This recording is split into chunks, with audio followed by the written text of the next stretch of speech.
नमस्कार दर्शकों, बंधन समाचार में मैं हूं आपके साथ ऋचा वर्मा। खबर जिला बिजनौर के चांदपुर से है, जहां से हम आपको दिखाते हैं हमारे संवाददाता एसपी गुप्ता की खास रिपोर्ट। हिंदू रक्षा सेवा के राष्ट्रीय अध्यक्ष एवं जूना अखाड़े के महामंडलेश्वर स्वामी प्रबोधानंद गिरी महाराज ने भारत को अखंड भारत बनाने की बात कही। उन्होंने कहा कि 2027 में फिर से उत्तर प्रदेश में भाजपा की सरकार आएगी। आपको बता दें, हरिद्वार से लखनऊ जाते समय महामंडलेश्वर विश्व हिंदू परिषद के वरिष्ठ नेता संजीव बंसल काके के आवास पर कुछ समय रुकने के बाद पत्रकारों से वार्ता करते हुए महामंडलेश्वर ने कहा कि उत्तर प्रदेश में भाजपा की सीट घटने का कारण बड़े नेताओं द्वारा छोटे कार्यकर्ताओं की उपेक्षा करना रहा है।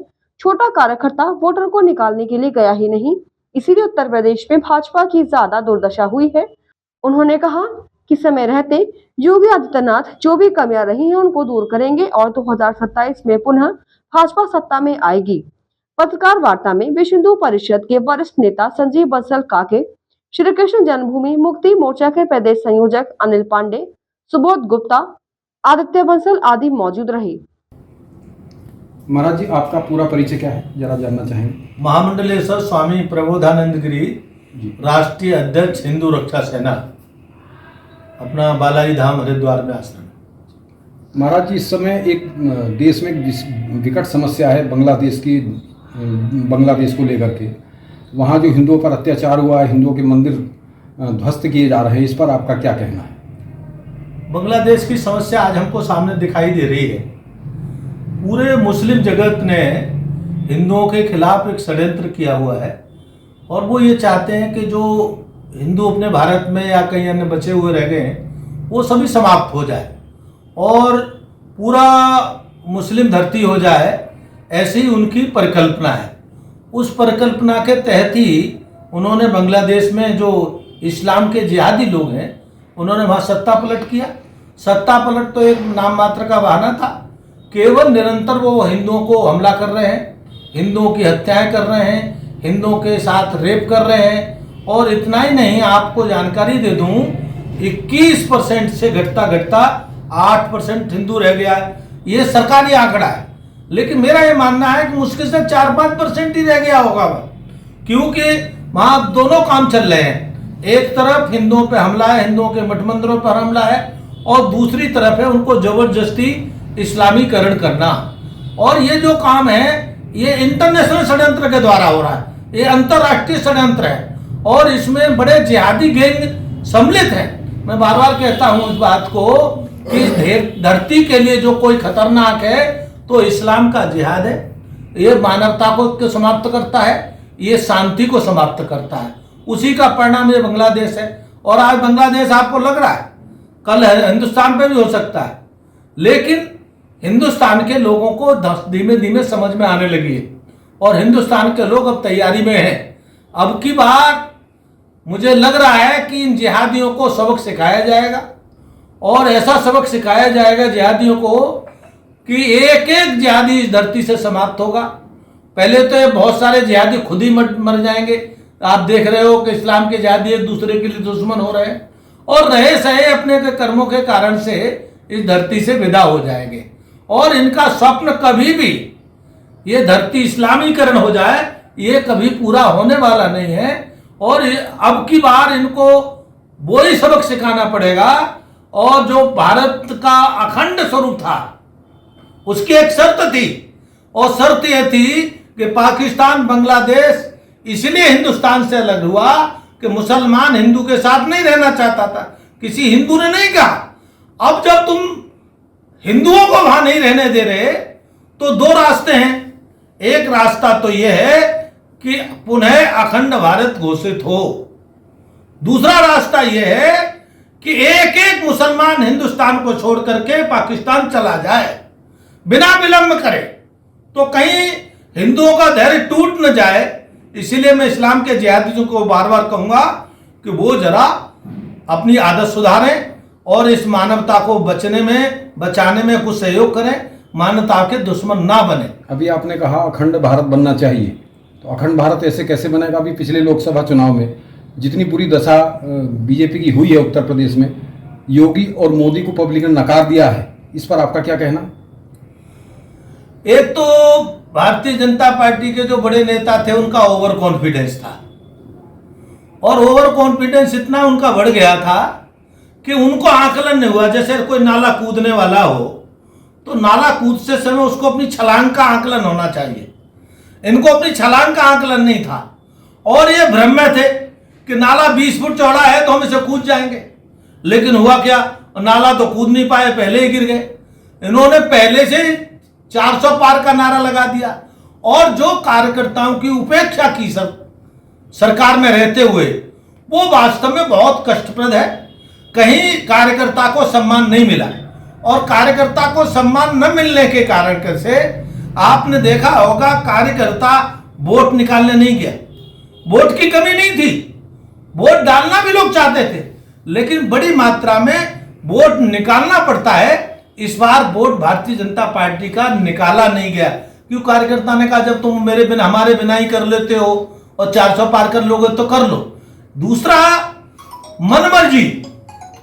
राष्ट्रीय कुछ 2-4 नेता हैं जो बिल्कुल मनमर्जी करते हैं, जैसे आयातित लोग आए, कांग्रेस से आए, अन्य दलों से आए, उनको सम्मान से नवाजा गया, टिकट दिया गया, और जो कार्यकर्ता 20 साल 50 साल से काम कर रहे थे उनकी उपेक्षा की गई।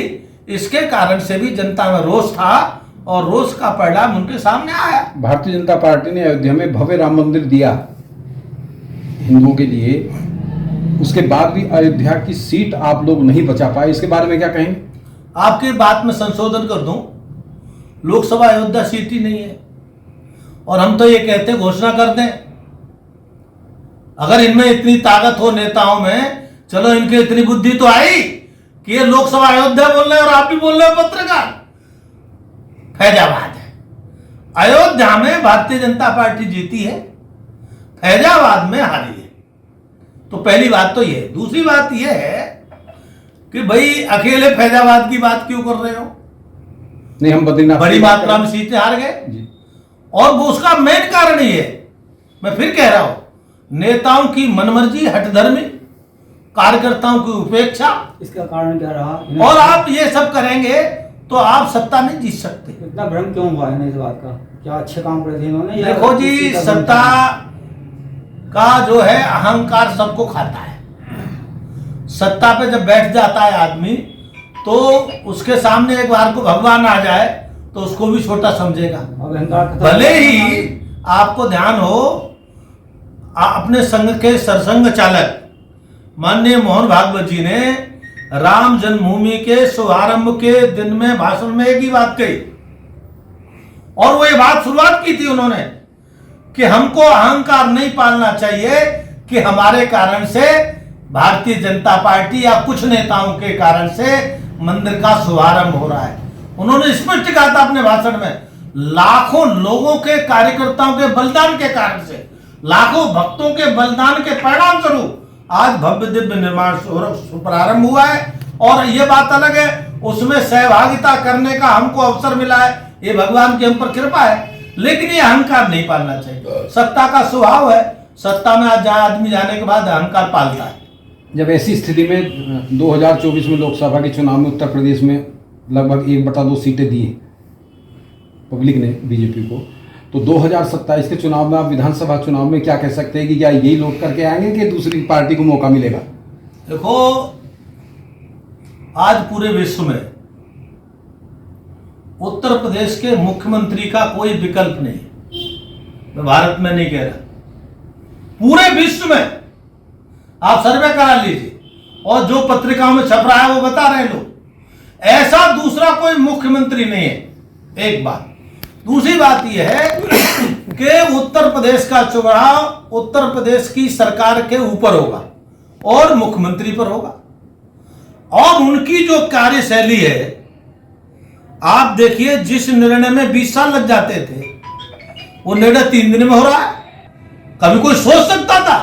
अभी अभी फैजाबाद में अयोध्या के पास जो है, वहां सपा के नेता ने एक बालिका के साथ रेप किया, 3 दिन में निर्णय हो गया, वहां जेल भी चला गया, और उसका सब तहस नहस भी कर दिया, बुलडोजर भी चल गया, और सजा भी बहुत जल्दी आपके सामने आ जाएगी। ऐसा कभी लॉ एंड ऑर्डर भारत में कहीं दूसरी जगह नहीं है।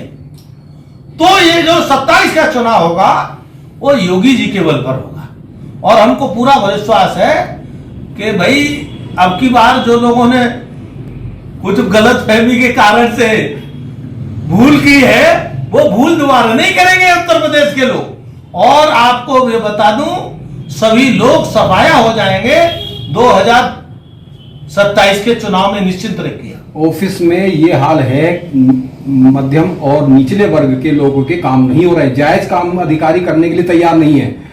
मुख्यमंत्री का अधिकारी पर नियंत्रण ही नहीं है बिल्कुल भी। मायावती जब मुख्यमंत्री थी वो अधिकारी पर उनका इतना नियंत्रण रहता था कि अधिकारी घबरा जाते थे।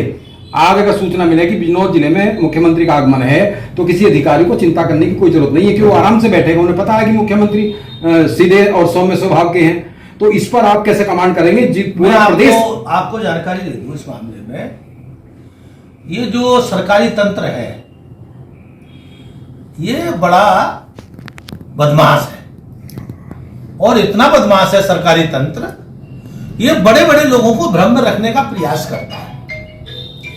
और जो आपकी बात में थोड़ा संशोधन कर देता हूं, स्थानीय कार्यकर्ताओं का काम कराने का काम विधायक और सांसदों का है, मुख्यमंत्री सबके काम नहीं कराएगा। जब स्थानीय विधायक सांसद डीएम और एसएसपी के पास अपने पर्सनल कामों की लिस्ट रखेगा तो पब्लिक के कौन कराएगा? आज भारतीय जनता पार्टी के सांसद और विधायकों के पर्सनल सारे काम हो रहे हैं। कोई हमको एक बता दे विधायक और सांसद जिसके काम नहीं हो रहा हो, तो जब उनके पर्सनल काम हो सकते तो पब्लिक का कौन कराएगा? पब्लिक का मुख्यमंत्री जाके कराएगा क्या? मुख्यमंत्री नहीं कराएगा। वास्तव में स्थिति क्या हो रही है, सांसद तो मोदी के नाम पर रबड़ी खा रहे हैं और विधायक योगी के नाम पर रबड़ी खा रहे हैं। ये कुछ काम नहीं करना चाहते। तो 27 का चुनाव कैसे हो जाएगा फिर? कौन वोट देगा? कोई तो समय नहीं, विधायक तो अपना योगी ठीक करना जानता है, योगी ठीक करना जानता है। सुनो मेरी बात, योगी ठीक करना जानता है। कितने साल जो उत्तर प्रदेश में सबसे बीमारू प्रदेश था उसकी पुलिस ठीक हो गई, जिसको ठीक करना असंभव है। पुलिस उत्तर प्रदेश की आज लॉ एंड ऑर्डर पिछले सालों से 25-30 साल पहले चले जाइए, उससे 100 गुना बढ़िया है। आपको शायद अनुभव नहीं होगा, मुझे अनुभव है। आप लोग किसी मुस्लिम बस्ती से निकलते थे तो जरा जरा से लड़के ऐसे ठेले मारते थे। आज आप मेरे साथ चलो, कोई एक भी रास्ता रोक ले तो ये लॉ एंड ऑर्डर का ही तो काम है, और सबसे महत्वपूर्ण काम सरकार का होता है लॉ एंड ऑर्डर का। भाजपा के शीर्ष नेतृत्व में अगर योगी जी को बदल दिया फिर क्या स्थिति होगी 2027 में यूपी की? भाई कोई भी आग में हाथ डालता है क्या? मैं आपसे पूछ रहा हूं, आप भी डालोगे क्या? योगी आग है, जो हाथ डालेगा उसी का जल जाएगा। तो इसके माने ये तुम्हें याद रख लो बिल्कुल। योगी सर्वोपरि हो गए फिर तो।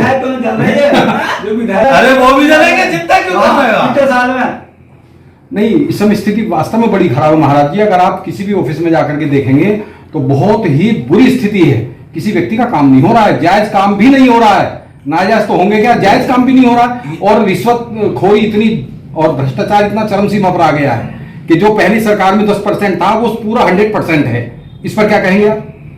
भाई बात आपकी अगर ठीक है, हमारा तो कभी लेन देन आया नहीं, तो हम तो इसलिए भ्रष्टाचार की बात कहें क्यों कि कितना पहले था कितना अब था। भाई आपकी बात ही अगर ठीक है तो स्थानीय कार्यकर्ताओं को और सांसद विधायकों को सक्रियता के साथ भूमिका अदा करनी चाहिए, और सरकार में उनकी भूमिका है। और अगर उनकी बात डीएम एसएसपी नहीं मानता है तो फिर उनको योगी को बताना चाहिए, लेकिन काम कराने का काम तो विधायकों का ही है।